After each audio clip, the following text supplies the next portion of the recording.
They came with silver tongues and golden promises. 3 ships, smooth as obsidian and silent as ghosts, drifted into Earth's orbit one late November evening. No threat, no warning, just presence. Global satellites caught them at once. Everyone held their breath. The world froze in anticipation. No cities were leveled, no death rays fired. Instead, they spoke. Their message? Unity, cooperation, harmony. They called themselves the Volnari Collective, a council of 17 alien civilizations claiming to act as the moral compass of the galaxy. And they'd finally noticed Earth. Their emissary, a thin, gray-skinned being named Thur, addressed the UN from orbit via a global broadcast. It didn't speak like a conqueror, but like a patient teacher disappointed in a messy student. "You are young," Thur said, "emotionally volatile, technologically reckless, environmentally ignorant, and yet interesting." He paused, head tilted like a disappointed parent. "You've drawn attention, humans. Your wars, your broadcasts, your nuclear tantrums. The galaxy has concerns. So we come bearing structure, guidance, peace. Peace, as if Earth had been begging for it, as if they were the ones bleeding from our centuries of struggle." Their terms were wrapped in politeness and pseudo-kindness, but men like me knew what it was. Soft colonization. The Volnari weren't conquerors, they were manipulators. And they thought we'd kneel because they came with diplomacy instead of guns. They didn't count on the CHAIN directive. Didn't count on me. My name is Cole Mercer, retired major, U.S. Special Forces, now working deep within the Cold Forge Initiative. That's the project where humanity's worst nightmares and wildest ambitions got welded together, off the books, off the grid. And that's where we built it. Project Colossus. 120 meters tall. 200 tons of alloyed vengeance, designed in silence, hidden beneath Antarctic ice. It wasn't pretty. It wasn't sleek. It was ugly, brutal, human. They warned us this might happen. Some nerd in a black tie once called it xenosoft imperialism. We just called it insurance. The thing about humans is, we don't play by intergalactic etiquette. We don't harmonize our way out of conflict. We punch through it. And if someone tries to dress up chains in silk and call it peace, we call it what it is, submission. And men like me don't submit. We build monsters. I was called back in just 48 hours after the broadcast. Cold Forge was humming with nervous energy. Lights blazed. Alarms blinked quietly. Engineers sweated over last-minute adjustments, while diplomats scrambled to buy time. The alien fleet was holding position. For now. I stepped into command and saw the general. He didn't look up, just muttered, "Mercer, it's time." 3 words. They dropped in my gut like bricks. He handed me the neural sync chip. Cold. Heavy. Custom fit for my spine. Volnari just demanded partial jurisdiction over our orbital weapon systems, called it a show of trust. The general snorted. "What do we send in reply?" I didn't say a word. Just took the chip, nodded once, and headed for the pod. 10 floors down, I stood in front of Colossus 1. It wasn't a machine. It was a message, one forged from steel, sweat, and every ugly human lesson we've ever learned the hard way. "You sure you want to do this, Cole?" one of the techs asked, voice shaking. I stared up at the towering beast, shoulders like battleships, hands like wrecking balls, eyes glowing amber with raw hatred coded into its AI. I smirked. We didn't build it for peace talks. Then I slid into the cradle. The chip locked in. Pain lanced down my spine. Neural sync flooded my brain. A moment later, my heartbeat wasn't just mine. It was ours. Colossus opened its eyes, and Earth sent its reply. The sync always hit like a freight train. Your brain expands, your heartbeat echoes through steel and composite plating, and suddenly your thoughts aren't whispers in your own skull. They're cannon fire behind metal eyes. I felt the Colossus stretch before I ever moved. Power surged through its limbs like thunder. Each joint hissed with pressure equalizers. Outside, the launch silo cracked open in slow hydraulics, bathing us in the cold blue shimmer of the Antarctic sky. A storm churned over the southern pole. Fitting. Earth was bracing itself for something unnatural.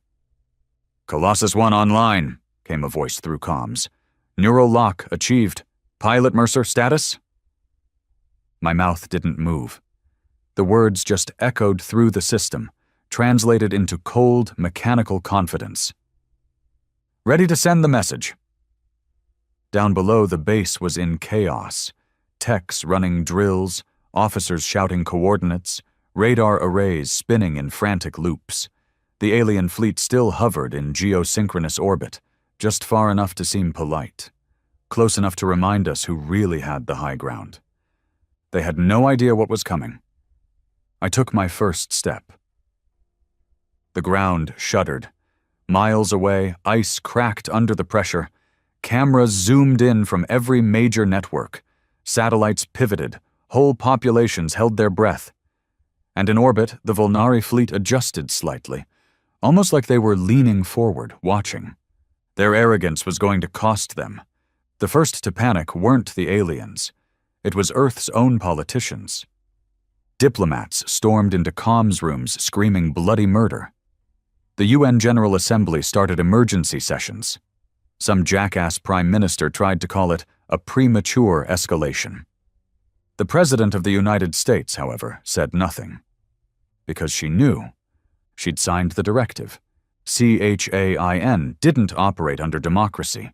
It operated under necessity. Cold human aggression integrated network. A last resort built in secrecy, with sign-off from only the highest levels of leadership. We never wanted it. We never wanted to need it. But Earth didn't have the luxury of idealism anymore. The moment the Volnari said partial jurisdiction, we knew where this was going. First, our weapons. Then, our governments.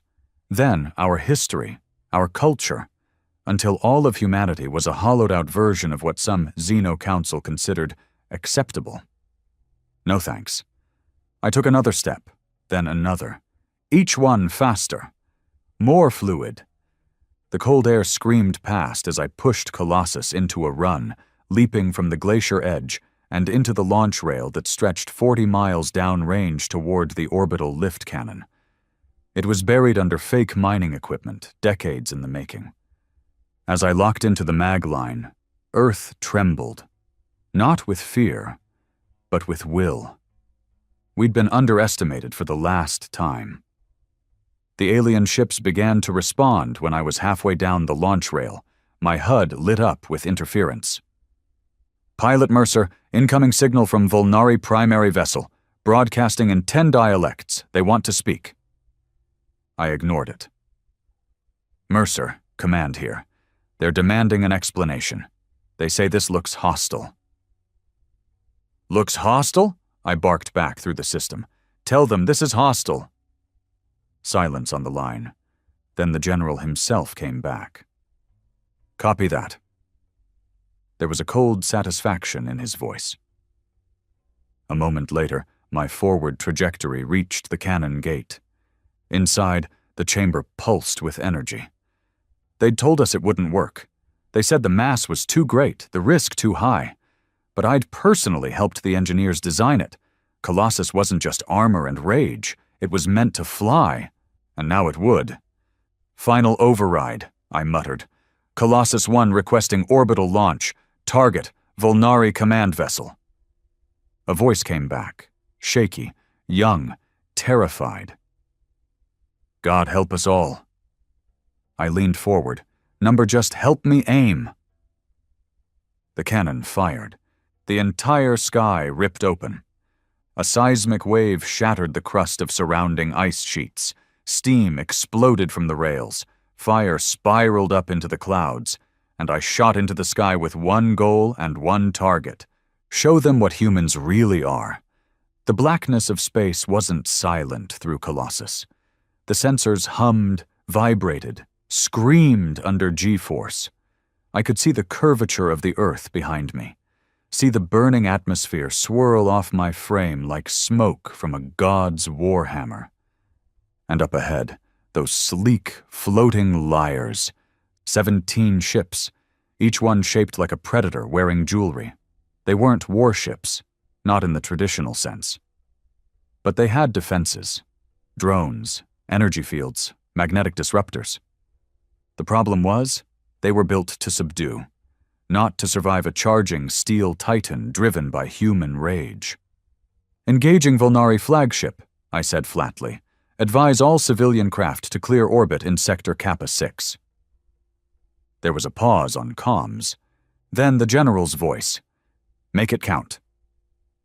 I crashed through their outer defense grid like it was made of tinfoil. Drones swarmed. I caught 2 mid-flight and slammed them into a third, scattering metal and plasma. Energy fields pulsed across their hulls, trying to redirect my trajectory. Didn't work. The Colossus burned too hot. Too fast. One of their frigates tried to intercept. I grabbed its side, flipped mid-thrust, and used it as a battering ram to crash into the flagship's outer hull. Metal screamed. I tore through it. Now I was inside.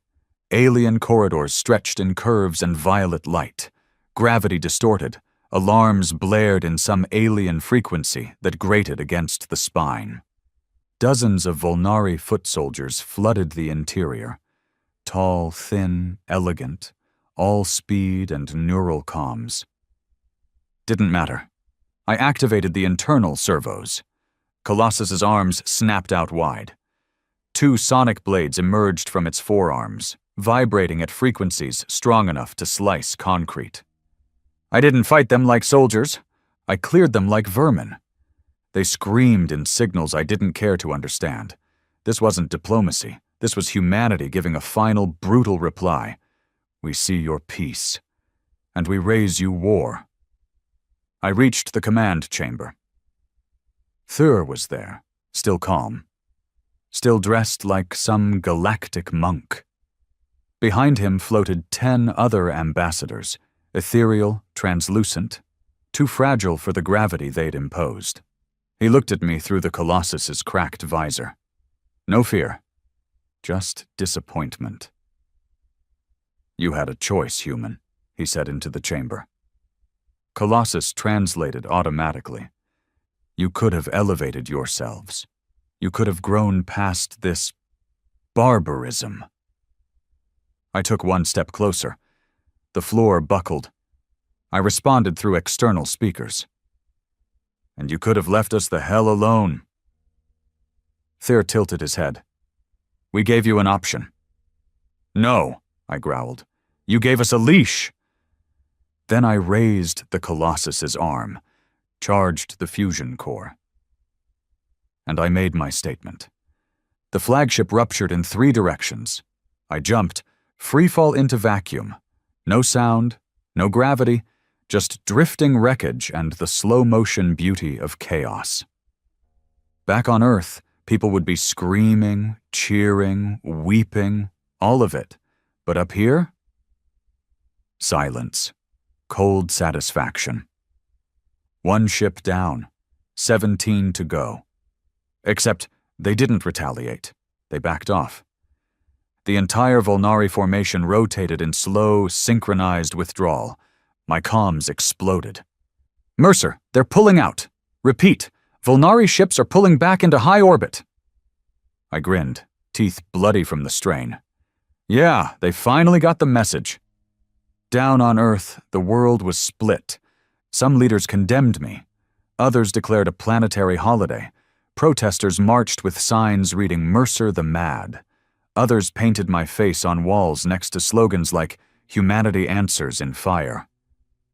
But none of them mattered. What mattered was that the Volnari didn't return. Not for weeks. Then, finally, one message came through. A single sentence. No threats, no lectures. The human species is not yet ready, but it is not to be underestimated. Damn right. They called me back to Earth in a recovery pod 3 days later. My body was broken, spine refused, organs bleeding, nerves fried from the neural feedback. But I didn't care. I watched the sky from a hospital window, blue, alive, angry. And I smiled. Because out there in the stars, the message had been sent. We're not here to obey. We're here to survive. They say heroes come home to parades. I came back in a reinforced trauma pod, sedated, strapped down, and half dead. My spine was stabilized with carbon fiber plating. One eye refused to track properly. Every muscle below my neck screamed with delayed neural feedback. If the nurses hadn't doped me up like a test lab chimp, I might have tried to stand just out of sheer habit. Didn't matter. I'd made it back. And Earth had changed in the 3 days I'd been drifting in orbit. The hospital was deep beneath NORAD's new eastern wing, 3 floors below the classified command vaults. Outside my glass room, guards stood with rifles they weren't qualified to use and eyes that didn't blink often enough. They weren't there to protect me. They were there in case someone ordered them to end me. First visitor wasn't family, wasn't the president, wasn't even my commanding officer. It was a suit, polished, thin, smiling with all teeth, no warmth, a name I didn't ask for and didn't need. He sat down beside the glass, cleared his throat, and said, "You started something we're not sure how to finish." I stared back, one eye still half blurred. "You're welcome." His smile didn't move. "We're tracking 67 alien broadcasts right now. Some are Volnari splinters. Some aren't even part of their collective. They're just watching." "Good." He raised a brow. "Good. Means they're scared." He leaned in. "Or it means you've made us a target." The next day, the president finally showed up. No cameras, no press, just her, 2 Secret Service ghosts, and a sigh that said she hadn't slept since the launch. "Mercer," she said, sitting beside the bed, "you gave Earth its first interstellar enemy." I grinned. "They started it." She didn't smile back. "They've pulled their main fleet, but smaller diplomatic crafts are still hovering in deep orbit, observing, gathering data. They're calling your actions a savage anomaly. Let them. You killed 900 delegates." I looked her dead in the eye. "I killed one message." She was silent for a while. Then she said, "Do you know what happened in Mumbai last night?" I shook my head. She tapped a screen. A grainy satellite image came up. A crater. Smoke. Blue fire still smoldering in the core. "Something came down. Not Volnari. Not ours. We don't know what. But 3 city blocks disintegrated. Witnesses say it wasn't an attack. It was an arrival." My chest tightened. "Another species?" "We think so. No formal communication. No diplomatic channel. Just presence." She looked me over, every scar, every wire still stuck into my arms. "We're not ready for what you started, Cole, but we don't get to go back now." They moved me to a cold forge recovery bay after that. No sunlight, no soft walls, just concrete, steel, and isolation. I preferred it that way. They still had Colossus locked underground, docked like a sleeping monster, steam curling from its vents. Engineers circled it like it was a holy relic, whispering about its structural integrity and reaction time. None of them knew what came next. But I did. Because while the world argued about what I'd done, others were watching. A week later, the Volnari sent another transmission. This time it was encrypted, direct, and private. To me. The techs freaked when they saw it. It didn't go to any nation's relay hub. It tunneled through old defense satellite systems we'd buried in the Cold War. Systems no one had touched in decades. They knew our bones. I sat in the chamber while the message played. Thir again. His face was different this time. Not disappointed, not calm. Wounded. "You believe yourself victorious," he said, his voice echoing in a deep, low pulse. "But you have not won. You've simply declared your nature." The screen flickered. Footage of me ripping through his flagship played behind his eyes like some twisted slideshow. "You are dangerous, predictably violent, unwilling to evolve."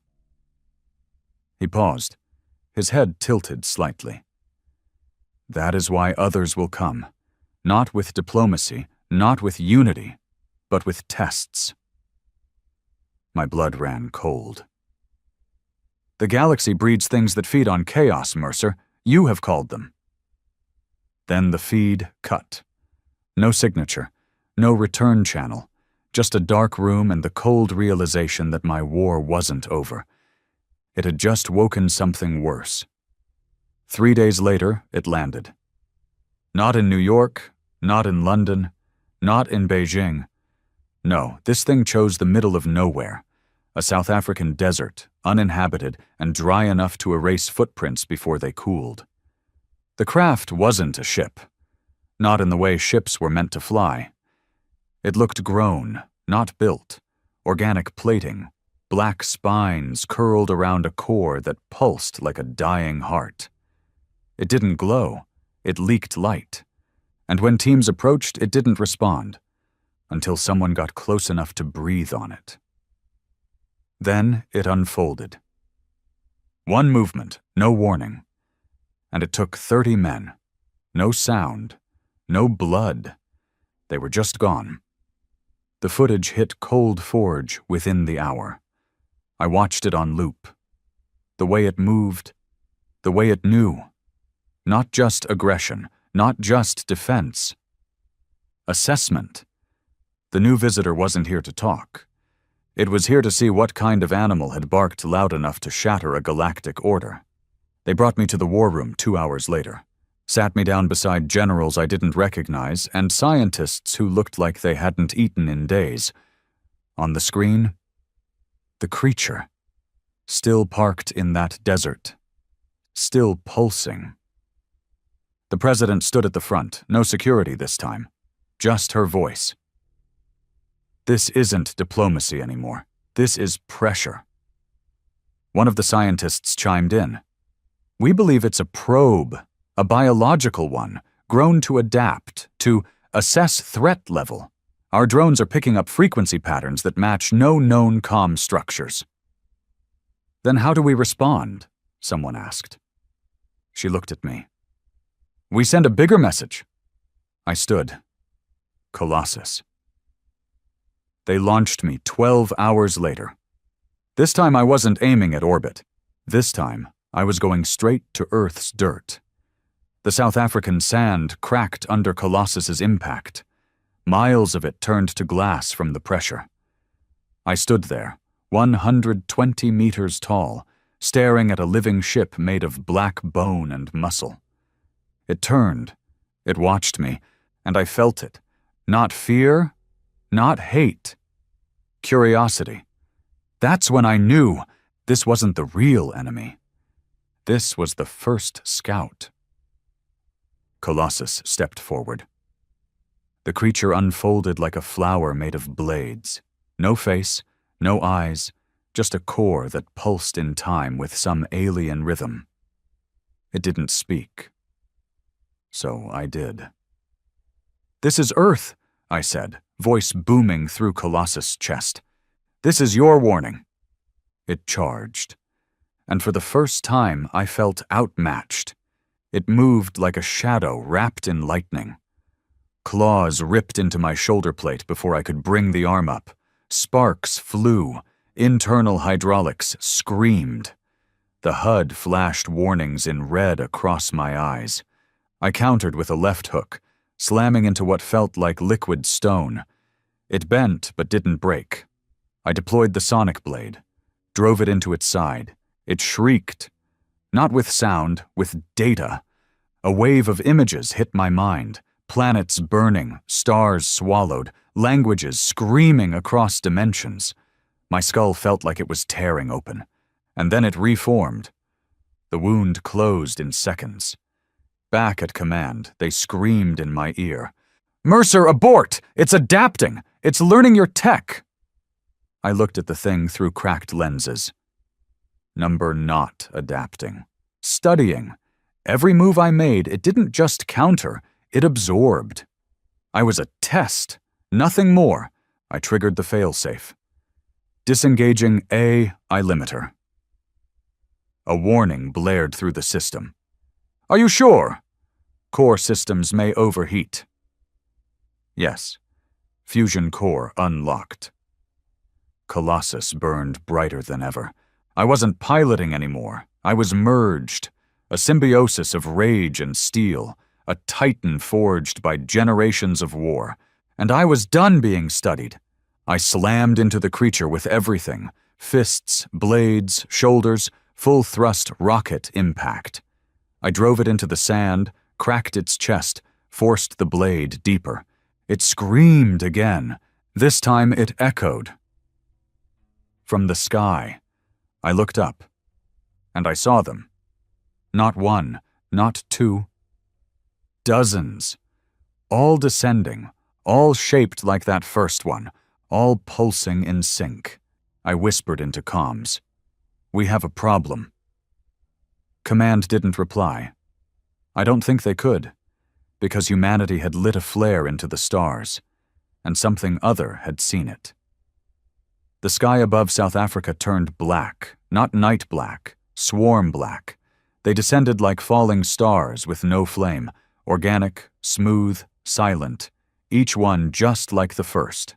No weapons visible, no obvious propulsion. They floated like they belonged to the air, like gravity bent to them instead of the other way around. Back at Cold Forge, the feed cut out for 3 full seconds. When it came back, all you could hear was screaming, not from civilians, from command staff, from soldiers, from people trained to look death in the face and call it protocol. I stood there inside Colossus, fusion core burning like a sun beneath my chest, with the first creature still impaled beneath my boots. It wasn't dying. It wasn't even struggling. It was waiting, because the real threat had arrived.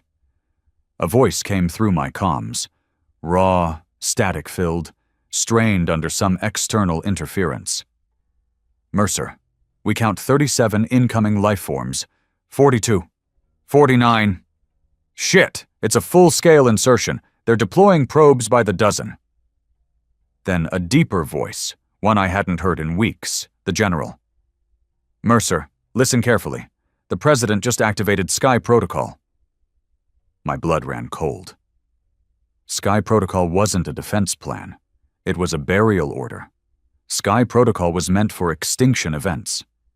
If Earth was ever invaded by something that couldn't be reasoned with or stopped, the failsafe was to seal off the planet. Not protect it, but contain it. That meant detonating orbital debris fields, collapsing space gates, and destroying every off-world comm link. The plan assumed that if we couldn't stop the threat, we sure as hell wouldn't let it escape Earth. Meaning, if those things took over, they'd rot here with the rest of us. And if I failed in this fight, I wouldn't just die, I'd be the last door humanity ever left open. The swarm formed a loose ring around my position, each one pulsing in time with the others. I couldn't tell if they were alive, drones, biomachines, or something worse. My sensors couldn't get a full read. Every time I locked on, my systems scrambled. They were jamming me without technology. I reached back for the sonic blade. Empty. Spent in the first fight. I reached to the left plate. Manual fusion spike. Last resort. Trigger it wrong, and it'd take out a mile radius, including me. Fine. I disengaged it from the hip clamp. If I'm the message, I muttered, I might as well be loud. The first wave hit like a dream gone wrong. No footsteps, no sound. They moved like liquid in 3 dimensions, crawling up air, sliding through wind, folding around gravity. I caught the first one mid-jump, slammed it down, crushed its spine under a knee joint. Acid sprayed up and scorched the outer hull. Systems blinked red. 2 more latched onto my back. One peeled open my left thruster, drove a spike into the coolant line. Colossus roared. Not just an alarm, but something deeper. An animal pain through a machine's body. I spun, crushed them against each other, fired a burst from the wrist cannon. Direct energy, tuned for point blank. 2 down. 10 more circling. They weren't attacking like an army. They were dissecting me. Back at Cold Forge, Command scrambled for air options. Drones wouldn't work. Any signal went dead within 200 meters of the swarm. They tried satellites, even redirected a weather manipulator over the desert to try and confuse them. Didn't matter. Nothing broke their pattern. They were locked in on me. One of the scientists watching from orbit said it best. It's not an invasion. It's an evaluation. They're figuring out what makes Mercer tick. And once they figured it out, they'd go after everything else. I made the call. Command, this is Mercer, initiating burn directive. Silence on the other end. Then, say again?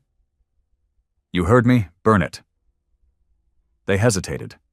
Because burn directive meant glass the zone, drop fuel rods from high orbit, ignite the atmosphere, and erase everything in a 20-mile radius, including me. I didn't wait for their confirmation. I set Colossus AI to internal lock and broke the failsafe on the fusion spike. Manual override, full core overload, focused detonation. The warning flashed in my mind. Overload in 90 seconds. The swarm reacted instantly, not like animals sensing danger, more like a hive realizing its lab rat was about to explode. They stopped circling, and they withdrew. Just a few steps, measured, controlled, like they'd gotten what they needed. I watched them rise into the air, slowly, silently, their organic spines twitching in unison. The one under my boot evaporated into mist, its body peeling into light that vanished like ash on the wind. Gone. Just like that. Command broke in, shouting, Mercer, abort burn! Repeat, abort! They're leaving! I stared into the empty sky. Fusion spike still humming. Countdown at 7 seconds. But no enemies left to kill. I gritted my teeth and slammed the emergency cutoff. A burst of pressure slammed through my chest. Every circuit surged. My nose bled inside the cockpit. But the spike shut down. I slumped in the harness, heart thudding like a war drum, lungs aching from pressure feedback. They're gone, I said. Then, they saw what they wanted to see. The aftermath wasn't celebration. It was silence. Governments locked down their satellites. Nations started blaming each other for provoking extraterrestrial interest. The Russians accused the Americans of staging it all to test weapons. China moved 2 fleets into the Pacific. Europe shut its orbital gates entirely. Earth was cracking at the seams. And I was the fracture line. They moved Colossus back into containment, but not for debrief, for dissection. Some of the Cold Forge scientists were talking now. Paranoia boiling over. They said the aliens hadn't come for us, they came for Colossus, for our tech. And that meant I wasn't just a pilot. I was a liability. One night, I woke up to boots outside my door. Not the regular guards. These moved quiet, software professional. I sat up, already reaching for the pulse dagger I kept hidden in the vent above my bed. They didn't knock, didn't announce. The door opened, and 3 black-armored men stepped in. No insignias, no communications, just stun batons. I moved first. The first one caught the dagger in the throat. The second got a broken wrist and a shattered visor. The third actually hit me with the stun baton, but I took it, dropped, and rolled, driving my elbow into his ribs until something cracked. By the time security arrived, the 3 of them were unconscious. I was standing over them, panting, shaking with fury, and the dagger? It wasn't mine. It was Volnari-made. The message was clear. This wasn't about stopping me. This was about removing me before I uncovered more than I was supposed to. When the president called again, I didn't speak. She looked exhausted. Then she said quietly, "They're scared of you, Cole. Not just the aliens, the ones here." I didn't answer. "What you did? It lit a fire no one can put out." I stared at her through the screen. "Then let it burn." I didn't sleep that night. Not after the attempted black bag op. Not after the dagger carved in Volnari script, a symbol for containment, was left in a dead man's hand. There was only one conclusion. Someone in Earth Command had made a deal, a dirty back-channel agreement with a foreign intelligence. Not for peace, not even for surrender, for control. And they saw me as the last loose thread. They weren't wrong. Cold Forge went into a silent lockdown the next morning. No sirens, no alarms, just an eerie calm, like a tomb. When I walked into the hangar, I didn't see engineers or guards. I saw shadows, watching. Colossus was still docked in the center, wrapped in scaffold arms, sensors lined up like vultures. But something was off. The armor plating near the neural core, gutted, access panels open. The AI interface was stripped, its housing cables dangling like veins pulled from a chest. They were dissecting it, piece by piece. And worse, they were doing it quietly. A man approached, didn't give a name, just held a tablet, face pale, eyes darting. "Orders from above," he muttered. "Colossus is being transferred to Lunar Site Theta. Full decommission, strategic disassembly." I said nothing. He swallowed. We're keeping your neural imprint. They said we don't need the original anymore, just the data." I turned, looked him dead in the face. "You're taking my mind without consent?" He tried to explain. "We're not taking, we're preserving. You started something too big. We can't afford the original anymore. You're unstable, Mercer. Too tied to the machine. Too volatile." I leaned in close. "Then let me show you how volatile I can be." That night, I took Colossus back. No one saw me coming. 3 guards down in 18 seconds. No killing. Not yet. I dropped into the control core, reconnected the sync cables manually, felt the needle punch my spine, tasted blood in my mouth from the surge. And Colossus woke up. Not just mechanically. It remembered me. The neural bond didn't just resume, it strengthened. All the pain, the fights, the overloads, they'd etched something deeper. I was no longer its pilot. I was its will. Alarms finally started to scream. Security lockdown initiated. Mechs activated. Drones buzzed in. Too late. Colossus tore out of its clamps with a shriek of tortured steel, rose to its full height, and slammed a foot down on the command gantry, collapsing it in a wave of debris. The walls shook. I felt free. I activated a launch vector hard-coded in years ago, a blind zone in the surveillance net, buried in a weather satellite routine. The sky above Cold Forge cracked open, roof panels splitting as emergency thrusters lifted us vertically, flames spitting downward in furious vengeance. They'd wanted to dismantle us. Instead, we escaped. The president went dark. Public channels cut. Military bases issued vague statements about a rogue weapons test. Media showed nothing but reruns and distraction. And behind the scenes, the world began to split. not between countries, between loyalties. 2 days later, I landed in Alaska, remote sector. I'd memorized the coordinates during a training op years ago, abandoned radar station. No satellites nearby, just snow, mountains, and silence. Perfect for hiding. But hiding wasn't my plan. The world didn't need silence. It needed a voice. The old transmission towers still worked. Took some rewiring, some old tricks, one lucky satellite that hadn't been decommissioned during the Cold War.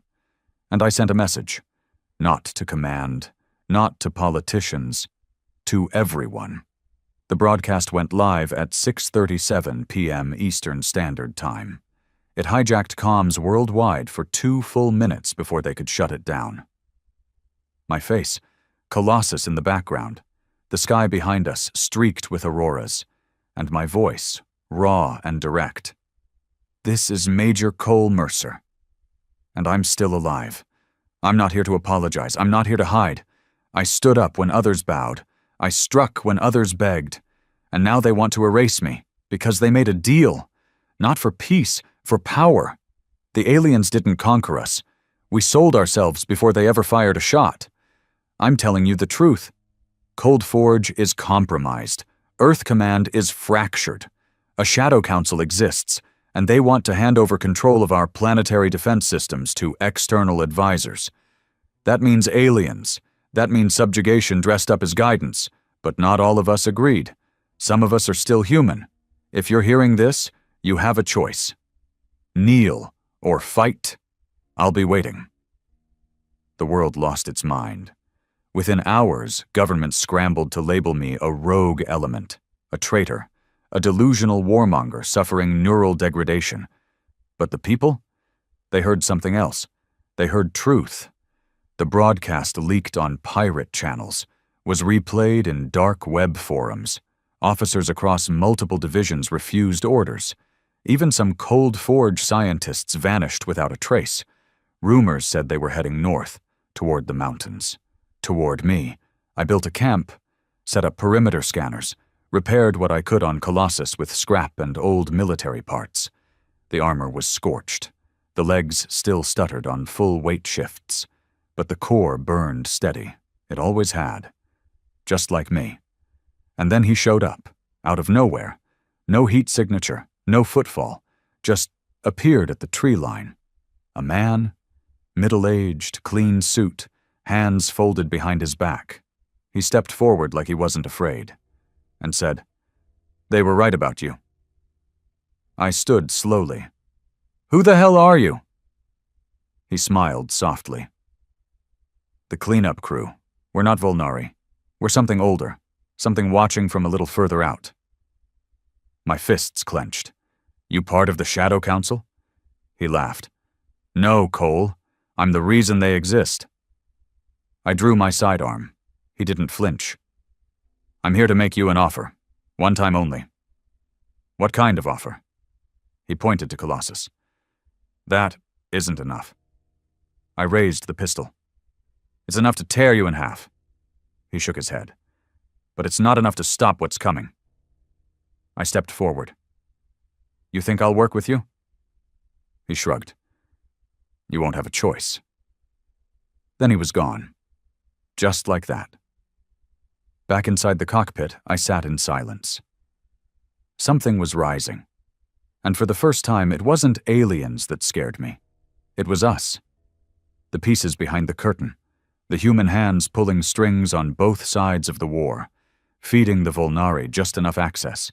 Feeding Earth just enough fear. They didn't want peace. They wanted a new order. And the only thing standing in their way was a man wrapped in scars, rage, and one last machine that refused to bow. 3 weeks after my broadcast, the world finally split. Not in public, not in headlines. In the shadows. 1 minute it was diplomacy, news reports, conferences. The next, explosions in Geneva, a blackout in Tokyo. 27 military personnel across 5 countries went dark. And in the middle of it, something worse. An official statement from the Earth Coalition Command disavowing my existence. Cole Mercer is no longer recognized as a representative of Earth's Defense Force. His actions are now considered rogue, unauthorized, and destabilizing. That same day, a full squad of Cold Forge strike troopers raided a military lab in Australia and disappeared with experimental AI chips. They weren't hunting aliens anymore. They were preparing for war against their own. I watched it all from the ridgeline of Alaska, wrapped in cold wind and silence. Colossus loomed behind me, half repaired, still battle-scarred. But it stood. And so did I. I wasn't alone anymore. 3 ex-commanders had defected and made it to my outpost. A handful of engineers. A cyber warfare specialist who had rerouted old military satellites to keep us off-grid. We didn't have an army. We had resolve. And something even more dangerous. Truth. The group called themselves the Unbound. Not rebels. Not mercenaries. Soldiers who had seen the manipulation firsthand. Who had watched orders get rewritten by invisible chains of command that no one could trace. The chain of command was broken. And from the inside, someone had rigged the entire planet. They told me about Black Signal, a covert protocol recently activated by the Shadow Council. No one knew exactly what it was, but it followed a pattern. Civilian communications were being funneled through off-world encryption filters. Autonomous drones now required satellite pings from external relay nodes. Entire AI grids began operating with delay artifacts, as if they were waiting on approval from somewhere far beyond Earth. Not approval from humans, from them. That night, I took a walk down the canyon. Needed space. The wind bit through my jacket like needles. The mountains whispered like ghosts. And then I heard it, a thrum. Low, mechanical, familiar. I turned fast, weapon raised. From behind the trees stepped a figure I hadn't seen in years. Riley Cade, ex-Black Star pilot, former Cold Forge veteran, discharged after a classified operation in Mars orbit that no one ever officially admitted happened. He was limping, armor scorched, but alive. We stared at each other. Then he grinned. I heard the world was burning. Figured I'd visit the matchstick. Cade brought more than 100 stories. He brought a hard drive, encrypted, sealed in a vault chip, one that was supposed to be destroyed after the failed Operation Firewatch, when Cold Forge secretly tested alien hybrid tech without public knowledge. The data on it? Evidence of a synthetic override protocol. Basically, if the Earth Command structure ever collapsed, a hidden system would seize control of all automated planetary defense assets, including orbital cannons, AI air superiority drones, and satellite arrays. The override codes weren't stored on Earth. They were buried in a Volnari satellite grid orbiting behind the moon. They'd already planned to lose, and they built a system to hand over control peacefully. To the guiding hand. Their words, not ours. It wasn't just treason, it was betrayal of the human race. They expected us to fold, to be too divided to resist. But they forgot something. They forgot about men like me. We held a meeting in the bunker that night. Engineers, soldiers, off-grid scientists, a few hackers pulled from the ice, smart, angry, and dangerous.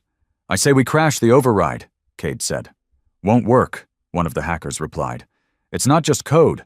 The grid is protected by bioencryption, coded to specific DNA samples. You'd need one of the council members alive just to ping the access. Another voice from the corner. What if we don't crack it from the outside? What if we break their relay clean off the sky? Everyone turned to me. I knew what they were suggesting, and I knew what it would cost. We weren't talking about defense anymore. We were talking about taking the first shot. The target, Relay Nexus 5, the primary link between Earth's AI systems and the Volnari's advisory cloud, located in high Earth orbit, untouchable from the ground, shielded by both Earth's defense satellites and alien interference fields. But there was one way up. A launch system buried under what used to be a civilian spaceport in Baja California. It had been decommissioned.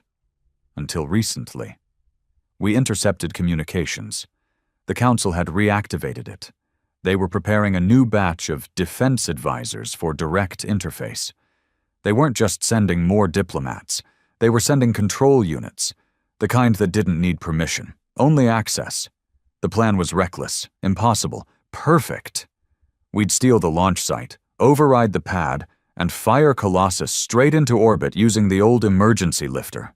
Once there, we'd blow Nexus 5 right out of the sky, cutting Earth free from the alien leash for good. And if we failed, at least we'd make it loud. We moved at night. 3 drop points, 2 decoy vehicles, a suicide comms jammer operated by a volunteer who didn't flinch once when I told him the range wasn't big enough for him to survive the blast. Cade led the southern charge. I led the center.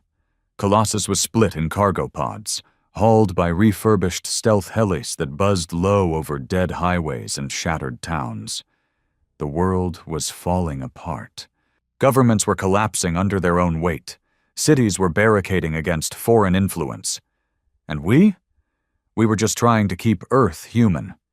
We hit the Baja launch site at 02:46 a.m. Enemy resistance was heavier than expected. Not military, private security, augmented, wired. Eyes glowed with neural sync implants that didn't match any Earth database. One of our techs whispered over comms. These aren't mercs. They're Volnari-backed hybrids. We pushed anyway. Cade lost 2 of his team clearing the north gate. My route took us through a utility tunnel crawling with heat mines. I took a hit. Shrapnel tore through my thigh. I didn't stop. By 3:30, we had control of the launch bay. By 3:37, Colossus was whole again. I climbed in.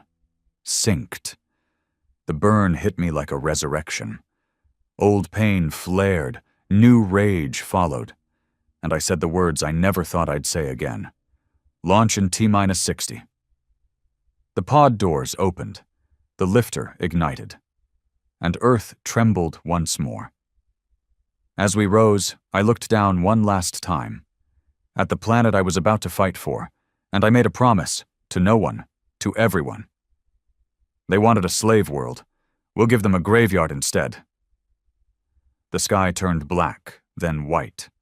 My eyes burned as Colossus screamed upward through Earth's atmosphere, every plate of armor groaning with pressure. Heat wrapped the outer hull like a furnace. Flames licked the edges of the canopy, and the whole world blurred into that thin line between blue and nothingness. I was back in the cradle. Synced. Sinking into the machine that had made me more than human and less than safe. Colossus wasn't just a weapon anymore. It was a grudge. And today it was going to burn the sky. We broke through at Mach 6. No return flight. No evac plan. The Baja launch rail was a one-shot elevator, stripped of braking thrusters to make room for more fuel. I wasn't coming back down unless I fell. Didn't matter. I wasn't here for survival. I was here for severance. Up ahead, Relay Nexus 5 floated like a silver tumor, bigger than the schematics had shown. It was no simple satellite. It was a temple. Octagonal structure, over 700 meters wide, locked in place with micro-thrusters and magnetic fields. It glowed faintly with pale blue light, alive with transmission pulses that didn't just relay, they decided. This was the source. The mind behind the whisper, the keystone in a leash Earth never agreed to wear, and I was going to tear it off. My HUD lit up with proximity alerts. 6. No, 8. Targets inbound. They didn't broadcast signatures. No flags, no flight IDs. They weren't human, weren't alien either. They were something in between. Colossus AI, what was left of it, flagged them as adaptive vector interceptors. Unmanned, rapid evolving, no heat trails, no exhaust. They flew with grace, not thrust. I didn't wait. Engaging, I muttered. And then the sky became war. The first AV interceptor came in low, weaving around orbital debris like it had been born there. It opened with a silent EMP pulse, trying to knock out my visual feed. I closed my left eye, rerouted power, and lunged. Colossus grabbed the thing mid-flight, crushed its sleek form into twisted shards, and hurled it into a communications tower that exploded like a solar flare. No time to breathe. The second came from above, slicing down with a plasma filament so thin it almost went unnoticed, until it burned halfway through my shoulder plating. I countered with a pulse blast from my right forearm cannon. It missed, deliberately. The thing was learning. Colossus was built for destruction, not agility. But I wasn't here to dance. I was here to bleed the system dry. Target, Nexus 5 Central Hub. Route trajectory, I commanded. The HUD pinged red. Too many interceptors. Too much shield interference. I'd need to go straight through.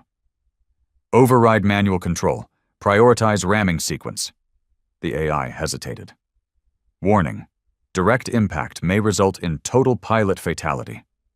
I exhaled. I know. Confirm? Confirmed. Colossus dropped into a nosedive. Below me, the Nexus glinted with cold purpose, its signal lights flashing faster, picking up the threat. 3 more interceptors shot in from the side, trying to clip my wings. I launched twin missiles at one, ejected decoy flares at another, and tanked the third full on. The impact cracked my cockpit, the outer plating buckling, alarms screaming, but I didn't stop. Colossus roared like a dying star, its thrusters pushing past max capacity. We hit the outer shell of Nexus 5 like a meteor, and punched through. The internal structure wasn't metal. It was grown. Walls curved like bone. Lights pulsed in irregular biological rhythms. I skidded through a hall the size of an aircraft carrier, crashing into what looked like a neural web. Fiber optics wired into living tissue. My cockpit hissed, filled with smoke. Oxygen dropped. I tore off the breathing mask, pulled the emergency override lever. The canopy ejected. Air hissed out into the vacuum until the internal atmosphere shields kicked in. And then I was standing, alone, in the belly of the machine that had held Earth hostage. It was silent. Too silent. I walked down a curving platform, my boots echoing like blasphemy. And then the voice came, not from speakers, from inside my skull. "You are late," I turned, nothing there. "We saw your kind, raging, weeping, demanding. We offered peace. You responded with pain," I snarled. "You never offered peace, you offered obedience. Peace is obedience. You mistake the two because you still believe in choice." I reached into my side holster, pulled the short-burst plasma pistol, a relic, limited charge, but enough to rip a hole in anything too close. "Where are you?" "Everywhere. You stand in the brain of the system that would have saved your kind. And now you wish to kill the very thing that would have ended your war." I laughed bitterly. "You're not ending anything. You're just replacing the enemy with yourselves. That is the price of evolution. Chaos replaced by control. Suffering replaced by silence. And yet you insist on bleeding. You are inefficient, self-consuming, broken." I aimed the pistol at the core, a pale blue structure pulsing slowly, like a sleeping god's heart. "Maybe." I took a step closer. "But at least we choose what breaks us." And I fired. The core screamed, not in sound, but in waves of emotion. Pain, disbelief, horror. The structure cracked open, veins of data bleeding into the air as static. Sparks rained down. Power failed. The lights dimmed. The voice in my head turned to noise. I ran. Back toward Colossus. Back toward the war still boiling outside. Interceptors were crashing. Without guidance, they spun off into nothing, collided with each other, disintegrated into dead mass. Colossus was on one knee, reactor flickering, one arm severed. I climbed inside anyway, wired in. "Reignite core." Warning, system compromised. I said reignite, and the reactor obeyed. We launched from the corpse of Nexus 5 like a phoenix made of ruin. Earth lay below, still whole, still shackled, but now the lock was broken, and the key burning in orbit. I didn't land. There was nowhere left for me. Not yet. I took Colossus to the upper stratosphere, hid among old defunct satellites, and waited. Because the next move? It wouldn't be theirs. It would be ours. Back on Earth, the reaction was immediate. The network collapse triggered chaos across the Council's infrastructure. AI drones lost sync. Orbital gates froze. Power grids flickered. Entire regions disconnected from the alien optimization stream. And for the first time in nearly a year, humans were in charge of their own systems again. They called it the Mercer Drop. Millions cheered. But the Council didn't. They responded with the only language they had left: occupation. Within 48 hours, advisors deployed. Not in space, on the ground. 12 drop pods fell into high-density population zones: London, Lagos, São Paulo, New York. They weren't there to talk. They were there to restore order. The media called them peacekeepers. I knew better. They were replacement governors, synthetic minds wearing alien tech, designed to pacify populations, subdue resistance, and create the illusion of consent. But they didn't count on one thing. They didn't count on the fire they'd just relit. They called it a restabilization effort. 12 advisor units, each dropped into Earth's major regions, tasked with monitoring post-breach anomalies, which was their polite way of saying take control and erase resistance. But the world had changed since Nexus 5 went dark. They'd cut the leash. And for the first time in generations, humanity wasn't a colony of influence anymore. It was a problem, one the advisors were now deployed to solve. I watched the first public pacification live through a hijacked drone feed. New York, downtown. One of the advisor units walked through Times Square like it owned it. 12 feet tall, armored in alien alloy, cloaked in signal-jamming mist. Its voice didn't speak through speakers. It hijacked minds. People froze.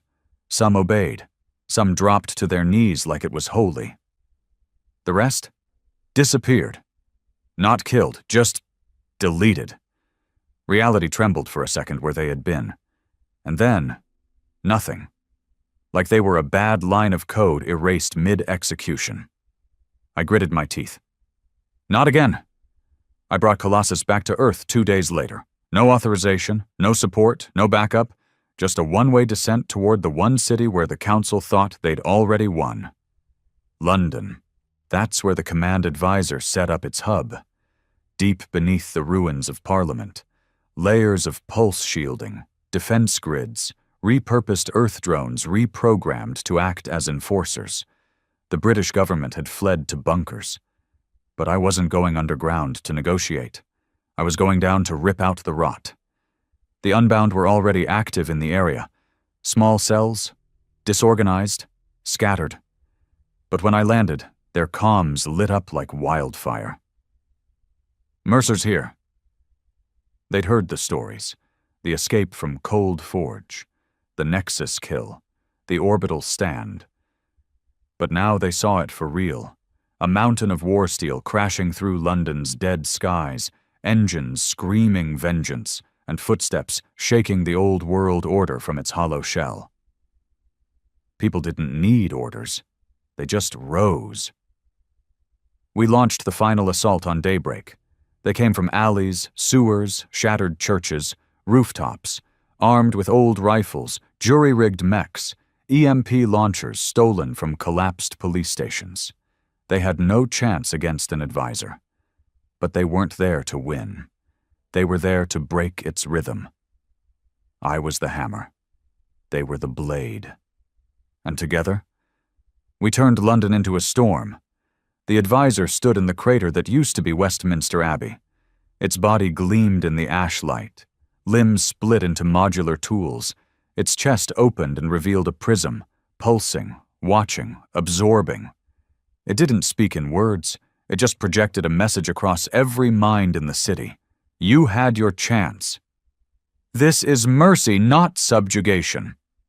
Lay down your will. Return to order. I answered with a punch that shattered 6 city blocks. Colossus struck like a tectonic plate in motion. The advisor staggered, not from damage, but surprise. It had faced rebellions. But never me. It raised one arm, fired a gravity shear. I countered by activating Colossus' core surge. Redirected all power to the outer chassis, hardening every joint. The shear bounced. We clashed in a dance of brute force and alien precision. They had code. I had conviction. They had systems. I had rage. It dragged me across the bridge over the Thames, slamming me into concrete. I fired back with pulse rounds, scoring hits across its torso. Each one caused flickers of disruption across its form. But not pain. They didn't feel pain. That's why they couldn't understand us. I used that. As we fought, the Unbound pressed their own assault. On the relay beacons, the satellite routes, the mobile AI spires spreading through the underground like mold. They took losses, but they made holes. And through those holes, hope bled in. 10 minutes into the fight, the advisor adapted. It shed its outer armor, revealing a second form. Taller, faster, sharper, a blade extended from its forearm. No ceremony, just the intent to kill. I triggered the emergency overdrive. Colossus surged. Systems overheated, the core screamed. But I held, I charged. We collided again. Metal screamed. Earth cracked. The city wept. I stabbed the seismic anchor into the advisor's lower body and activated the mass drive. The ground collapsed beneath us both. We dropped into the earth, through centuries of history and broken stone, into the vaults beneath the old government buildings. Nowhere left to run, nowhere to fly, just death. One of us would leave this pit. One of us wouldn't. The advisor tried to interface, hijack my thoughts, override Colossus from within. It forced itself into my neural net, whispering simulations of surrender, illusions of family, memories twisted into chains. I almost broke, almost, but the thing forgot one thing. I'd died years ago. What was left was fire. I fed Colossus every last drop of power. The fusion core cracked. Radiation alarms blared. My body shut down in places. Left arm gone. Legs numb. Spine cold. Didn't matter. I pushed the sonic blade forward, slowly, inch by inch, into the advisor's core. It screamed, not out loud, but across the psychic air. A wail so raw it made blood drip from my nose and burn down my throat. And then, silence. The explosion swallowed the sky. The abbey collapsed inward, a sinkhole of light and fury. Debris rained. Sirens echoed. Then, nothing. Just dust. They found me 2 hours later, dragged out of the wreck by unbound medics who couldn't believe I was breathing. Half my body was gone. The rest was a mess of broken circuits and raw will, but I was alive, and the advisor was not. Across the planet, the rest shut down. Linked through Hive protocol, the death of the Prime shattered their cohesion. They powered off mid-sentence, mid-step, mid-command. People stared in silence, then erupted. Across cities, slums, war zones, people flooded the streets. They tore down the advisor towers, ripped out their core spires, burned their synthetic shrines. Earth was ours again. Not peaceful, not united, but ours. I spent 6 months in recovery. No parades, no statues. I didn't want them. They offered me medals. I tossed them in the snow. They offered me a seat on the new council. I told them to burn it. I wasn't there to be honored. I was there to remind them what it cost. I walk with metal now, breathe with half a lung. One eye is a sensor port. The other? Still human, still watching.